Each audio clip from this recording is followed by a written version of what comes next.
All right. Good morning, good afternoon, good evening, wherever you are checking me out. Thanks for taking a couple of minutes this morning. I want to talk about the three areas around conflict that you could really focus on to shift your complete perspective around it.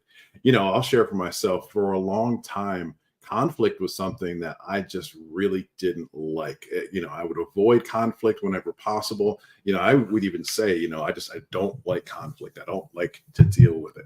But what I learned was I needed to understand really that conflict is a positive thing when it's done the right way. So I'm going to give you the three tips that I've learned that have really helped me to navigate the space of conflict. The first thing is to shift. You have to shift your mindset around conflict, really understanding what it is and really understanding that it's the necessary part of what we do.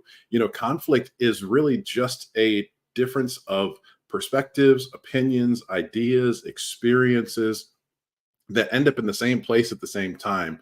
And a lot of times, conflict is necessary in order for you to be able to find the right answer, in order for you to be able to get to the right outcome, in order for you as a leader, especially, and as a team, to be able to work together. Healthy, productive conflict is a big part of that.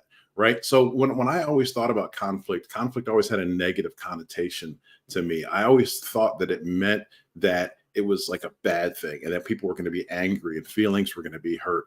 And that's why I avoided conflict a lot, because I don't like those things. My personality is one that's a lot more laid back, a lot more kind of casual, a lot more embracing, a lot more kind of, low key, kind of let things go. So whenever I felt like conflict was going to be, either experienced or on the horizon, I would just kind of unplug. So I really had to shift my perspective and my mindset around conflict. It really is, it gets just that. It's just those differences of experience and knowledge and the ability to kind of hash those things out. It really creates that space for innovative thought when conflict is done well.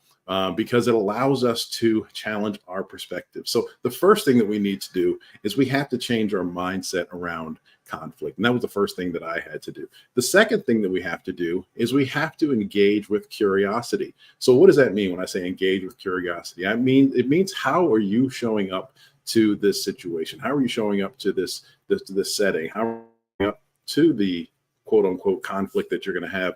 Don't walk in your mind with the answers already decided and with your doors closed. That's a really, really tough place to enter into conflict from. You have to enter in with curiosity. You have to enter in with the willingness to have your ideas, your perspectives, in some cases, your truths challenged in order for you to understand and listen to what someone else is saying, because that's what you would like for them to do for you. You would like to be able to share your perspectives openly. You would like to be able to share your experiences, to share whatever it is that you are bringing to the conversation. You want to be able to share that freely with the expectation and the hope that it will be received. So you also need to do that, engaging with curiosity. You don't have to agree at the end of whatever it is, but at least inquire. You want to at least, again, have that curiosity, have that approach. So the first thing, obviously, is to shift your mindset. The second thing is to engage with curiosity. And the third thing, and this is the most important thing around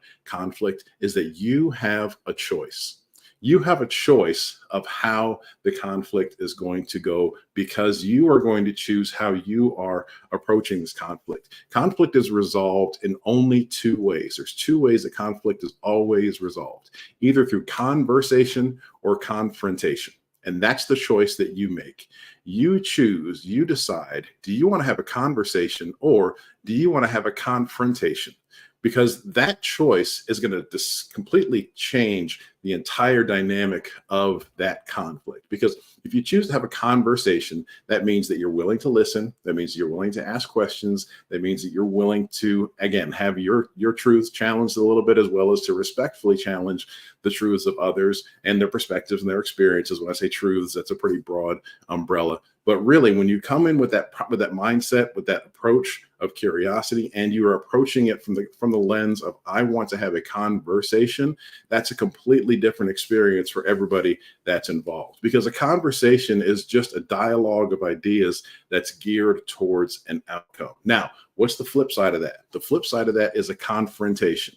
And when you come in and you're going to have a confrontation, there's a number of things there, especially if you're in a leadership dynamic. There's a power dynamic. If you decide that it's going to be a confrontation, there's going to be a hierarchy involved, and you may not be able to be challenged. You may not have that space to be vulnerable, or that space to be, for someone to feel like they can share what they have. That may be something that's positive, or something that could lead to, a better outcome. If you decide to have a confrontation, that means that emotions are probably going to be charged on one side or the other. We know whenever you have an emotionally charged discussion and dialogue, especially in a confrontation where you have a difference of opinions, a difference of beliefs, a difference of experiences, when you have an emotionally charged event, then it's really hard to have a positive outcome. And then ultimately, when you decide to have a confrontation, when you even say the word confrontation, what's implied